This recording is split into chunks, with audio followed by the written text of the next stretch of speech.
எப்போதும் கிளைண்ட்டுக்கு நீங்க ஸ்பா பண்ணாலும் சரி, ஹெட் மசாஜ் ஆயில் மசாஜ் பண்ணாலும் சரி, ஃபர்ஸ்ட் நம்ம ஸ்டார்ட் பண்ண போறது இங்க நெக்ல. ஓகேவா? ஃபர்ஸ்ட் அந்த நெக் ஃப்ரெஷர். ஓகேவா? ஃப்ரெஷர் தாங்குங்களா கம்மியா கொடுக்குவா? ஓகேவா? ஓகேவா? ஃபர்ஸ்ட் நெக்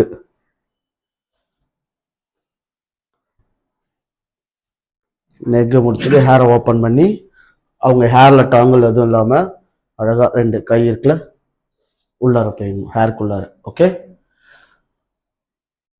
ஹேருக்கு மேல நீங்க ப்ரெஷர் கொடுத்தீங்கன்னா பெஸ்ட். ஹேர்க்குள்ளார நம்ம ஃபிங்கரு போயிட்டு வரணும். ப்ரெஷர் எங்க வந்து கொடுக்கணும்? நம்ம ஃபிங்கர்ல தான் ப்ரெஷர் கொடுக்கணும். நம்ம ஃபுல் பாடி வெயிட் எல்லாம் அவங்க மேல கொடுக்கக்கூடாது.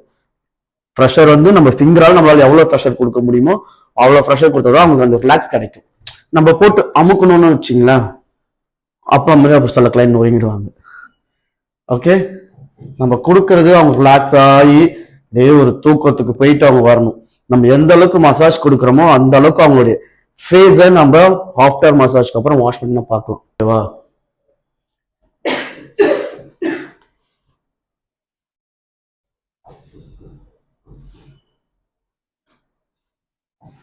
மசாஜ் ஸ்ட்ரோக்லாம் உங்களுக்கு எழுதி போட்டேன்னு